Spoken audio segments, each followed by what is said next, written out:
Hello, this is Rapster444 and Rapster444, and we're here to review Resident Evil 5. I have the gold edition, and what edition do you have, Rapster? Just the normal edition. On which console? I have it on Xbox 360. I played mine on PS3.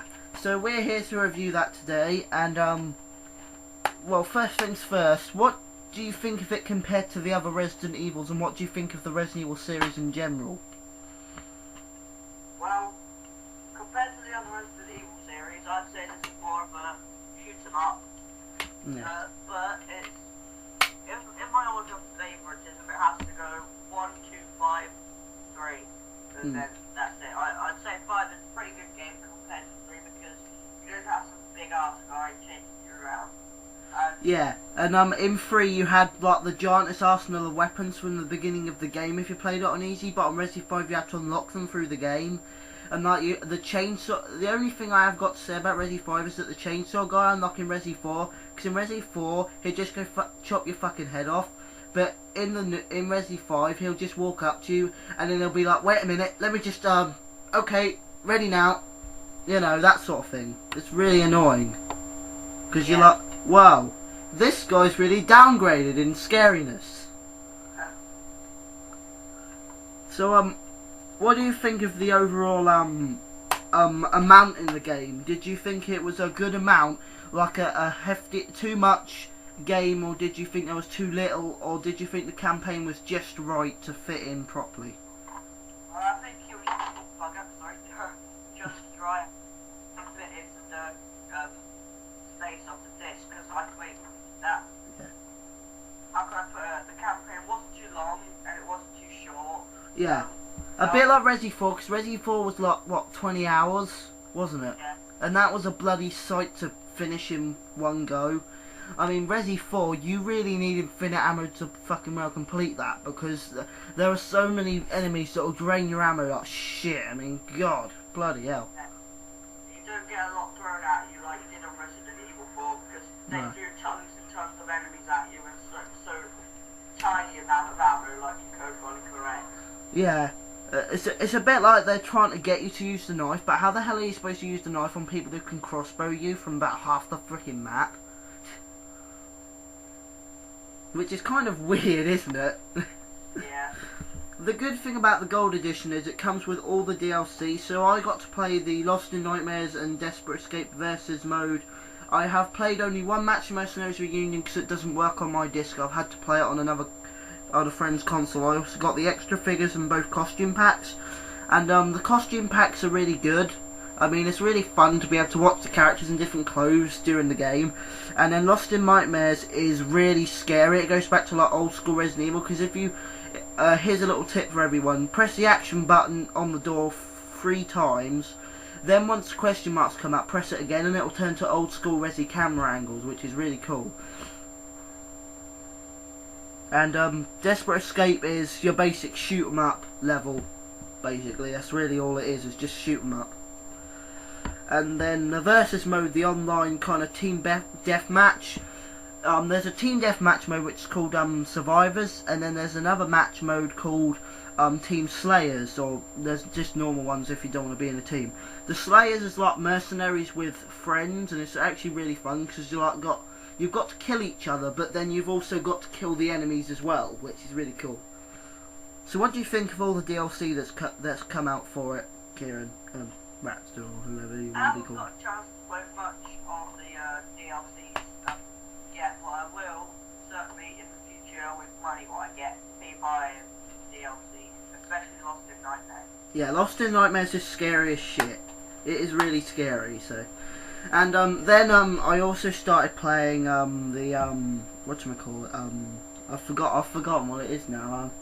Oh yeah, I started collecting achievements, and achievements are really nice. I mean, you get one for completing every chapter, one for completing the game on each difficulty.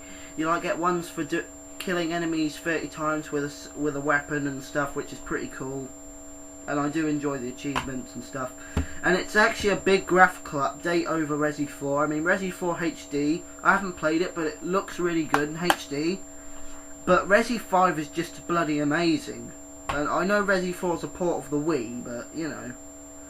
So what did you think of the overall story? I got kind of pissed that they killed Wesker, so, you know.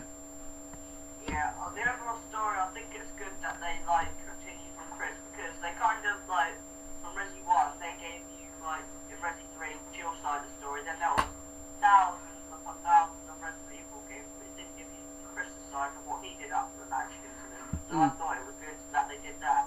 And Lost in Nightmares gives you the idea of what happened in between Resi 4, 5 and Revelations. Or should I say 4, Revelations and 5, because Revelations takes part halfway in the middle of Resi 4 and Resi 5. I haven't played that yet, and I don't think you haven't. Have you, Rapster, played the Resi Revelations? No, but I'm gonna soon, hopefully. Yeah, basically, Resi 3 was more or less a spin-off because it just had Jill in it. I don't exactly see what it added to Resi 2 story.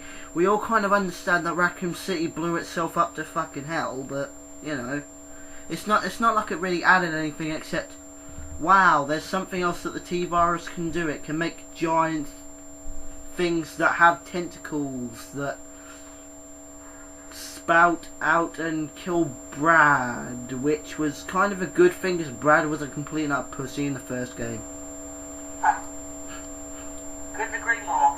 Yeah, what a douche, he left us there to die. Yeah, if he wouldn't have left us there to die, none of that would have happened though. I mean, Raccoon City probably still would have gone to hell. But actually, maybe not. Actually, that'd be weird. Can you imagine what would happen if Raccoon City incident never happened? Yeah. Chris would just be laying there on the stars just going, wow, nothing's gonna happen today. Which is kind of weird, isn't it? Yeah, I guess in a way you got to thank Umbrella, because that would be pretty cool. Yeah, because I mean, you'd have the first game, you basically just walk one step and then end the game. It's a bit like when you go into an arcade, pay a bunch of money, then you only walk about 5 steps, shoot one zombie, and then it says, please add another £2. Oh god. Yeah. I played Time Crisis 2, and that's like I just went up the stairs and then it said, deposit another 25p. I was like, fuck you.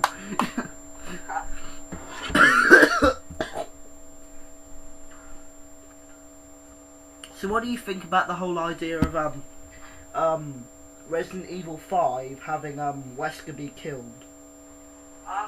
In my opinion, Wesker's not dead. You can't kill Wesker. No, you can't kill Wesker. I mean, let's think. Chris tried to kill him. Jill's tried to kill him. The tyrant stabbed him through the frickin' middle and he didn't die. If you watch Wesker's report, he's died like one more time. He got slammed against a wall. He ran up a wall, kicked Alexia in the face. This guy must be unstoppable because, I mean, if he can do all that bullshit, I wish I could do that. The only thing is, though, when you actually play as Wesker in the Mercenaries and all that, you can actually teleport, but it takes away part of your health. Which is kind of stupid, really. Yeah. I like it if you could just teleport. And when you teleport, you can actually do the thing that he does in the game, where he can just run up to someone and kill them, which is really cool. But I haven't unlocked Wesker yet because I haven't got enough money to on the game. So, final verdict. What would you give it out of 5 for graphics? 5. What would you give it for the music? I have the soundtrack myself. What would you give the music out of 5? 4.5. I do enjoy the soundtrack, but I still prefer the old school Resi soundtracks with the, Mouse and Basement where it goes dun dun. That always sounds really awesome, doesn't it, Kieran? Yeah. And so then, what did you think of the overall story out of 5? What would it be? 5. Yeah, the story is really good. I mean, it hooks into all the backstory and everything, which I really enjoyed. So I'd give the story 5, the audio of 4.5, and I actually will give the graphics a 5. So we're kind of, well, basically the same thinking about it. So yeah, we're gonna sign off. This was Avatar Man 614 and Rapster444 talking about Resident Evil 5. Hope you watch some of my other videos and stuff, guys, and his videos too. I'll try and put some annotations into our channels. See you later.